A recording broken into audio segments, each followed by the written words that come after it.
It was the year 1985. On the seashore, there is a man. He was going about his regular activities at the lighthouse. He saves a girl who has come from the sea, which is Atlantis princess. Essentially, Atlantis is a massive underwater city from which this girl has emerged. They spend a lot of time together and gradually develop feelings for one another. They marry after some time has passed. After some time, they have a baby boy. Arthur is his name. He has the ability to communicate with all sea creatures. This means he can communicate with all sea creatures. Now we see that Atlantean soldiers have arrived at their home. Their goal is to return their princess to Atlantis. Because they attack her, she is forced to leave his family and son. Because if she hadn't acted the same way, the soldiers might have killed them. She returns with soldiers to save their lives. Princess has faith in one of his special advisors. As a result, she requests that he train Arthur as a skilled warrior, so he can learn fighting techniques like us. Arthur has matured. He is invited to return to Atlantis. You're the first son, and you have the potential to become king there, says the advisor. But Arthur is adamantly opposed, because his mother was murdered simply because she loved and married a human. And I am a half-breed son born from them. This reason is meaningless to me. I'll never return to Atlantis. And we see some pirates looting a Russian submarine, which Arthur saves here. Arthur kills the pirate leader during the fight. David, the leader's son, is also present. When David discovers that Arthur, also known as Aquaman, murdered his father, he plans to exact revenge on him. Another main character appears now. He will be the king of Atlantis. He is also the stepbrother of Arthur, who lives underwater. So he is from Atlantis. Before we continue, let me clarify that lives underwater and Arthur lives on land. Meets various kings who live in various cities near Atlantis underwater. Advises a king to attack the upper surface, land, because it pollutes our sea and spreads pollution. However, the king is opposed to attacking land habitats. However, he believes that if more than 4 kings support he will be entitled to the title of Ocean Master, which means that he will become commander and his decisions will be accepted. A Russian submarine arrives and attacks them while they are talking. Here, saves that king, and the king, seeing this, intends to support That king has a daughter named Mera, who is supposed to marry but she refuses to marry him. She only has one way out, and that is through Arthur. She believes that if Arthur comes here, will not be crowned king. She travels to the upper surface, land, and encounters Arthur. She requests his assistance and demands that he return to the water. And because you are the oldest brother, you have the right to become king. Arthur, however, refuses. Mera eventually gains his trust. Because sends a massive wave of sea and Mera saves Arthur's father. Seeing this, he begins to trust Mera and goes underwater with her. Arthur comes here to meet his teacher, who has taught him fighting techniques. He was the soldier in whom his mother had the most faith. They tell him that he must find the trident, which contains a great deal of power and magic, and that whoever finds it will become king without his consent. Because will never let you become king unless you have this trident. He is extremely powerful, and even if you claim victory after defeating him, he will never allow you to win.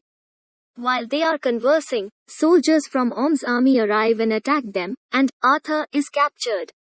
Arthur is presented to who is imprisoned. Accuses him of being the cause of my mother's death, as well as the reason Queen was hanged.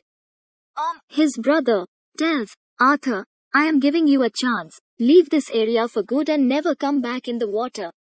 Arthur, on the other hand, challenges him to a fight. They both have a fight here. Because he is in an aquatic habitat, has a better chance of winning. Arthur finds it difficult to defeat in water. The fight continues, and Arthur is about to die when Mera arrives and saves him. They travel to the Sahara Desert in order to find the trident. The Sahara Desert was where Trident was created. They discover a holographic message indicating that they should travel to Italy, and there they'll find coordinates that will lead them to Trident's location. Trident is essentially a spear with numerous magical properties. On the other side, we see and David. David is the son of that long-dead pirate. He wishes to exact vengeance on the Aquaman. It's also revealed here that the Russian submarine that attacked the King of Water was the result of their mutual plot. Orm's plan was for David to attack the king and then save him, and for the king to support him out of sympathy. Orm presents David with the most recent Atlantean battlesuit, which is based on modern technology and can only be used by aquatic inhabitants.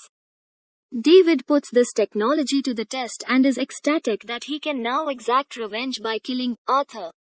Orm kills another king of the Kingdom of Fishermen and forces them to support him, because the king of the Kingdom of Fishermen died.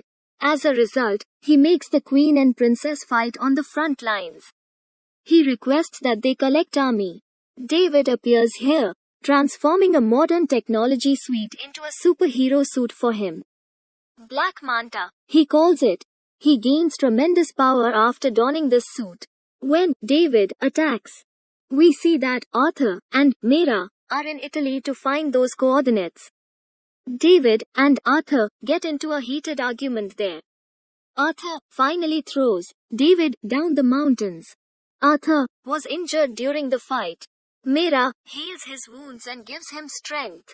She says you need to grow up and stop being so delicate. You must have the courage of a king. They set out to find Trident. They face many monsters along the way, and after defeating them, they reach the center of the earth. This is the Earth's center. They both see their mother there for the first time, who was Queen Atlana, who had sacrificed herself by entering this trench. Coming to this trench means death. However, Queen Atlana has survived there without harm, and she has been here for a long time. Arthur and Mera have arrived and are hugging each other. This is a touching scene. They are so close to Trident, but Arthur can only travel alone. Mera or her mother are not permitted to accompany him. Arthur moves forward in search of Trident, and he discovers this ancient trident. But first, he is attacked by Leviathan. He is essentially the Trident's keeper. Leviathan is a massive creature that resembles a cross between a dragon and a snake. He claims that whoever came here was unworthy, and that he killed them all. We quickly discovered that Arthur could communicate with sea creatures. So he speaks to him. That snake dragon-like creature inquires, "Can you hear what I am saying?" Before this, no one could hear me. Arthur tells him his worth and claims to be the rightful owner of the trident. "I'm worth so much, I should rule the 7 seas, he says. Finally, Leviathan agrees. And Arthur obtains the trident. Arthur's power grows as he gains tridents, and his costume changes. All Sea Kingdoms support Orm, which is why he refers to himself as Ocean Master, implying that his decisions will be carried out. There, supporters of Orm learn that Arthur has obtained the trident. According to the rule, the holder of the trident will be the true king and the Ocean Master. He will not be asked any questions. Everyone is informed that Trident is arriving with Arthur. But Orm becomes enraged and declares that who is braver and more skilled will be the Ocean Master, presiding over all kingdoms. Orm and Arthur fight again on a submarine. In this fight, Arthur defeats Orm, but instead of killing him, he tends to leave him unharmed. It appears next to him when he says, "Queen Atlana." When he sees that Arthur has saved his mother, he accepts his fate and prepares to be arrested by accepting defeat. Soldiers from Atlantis capture and kidnap him.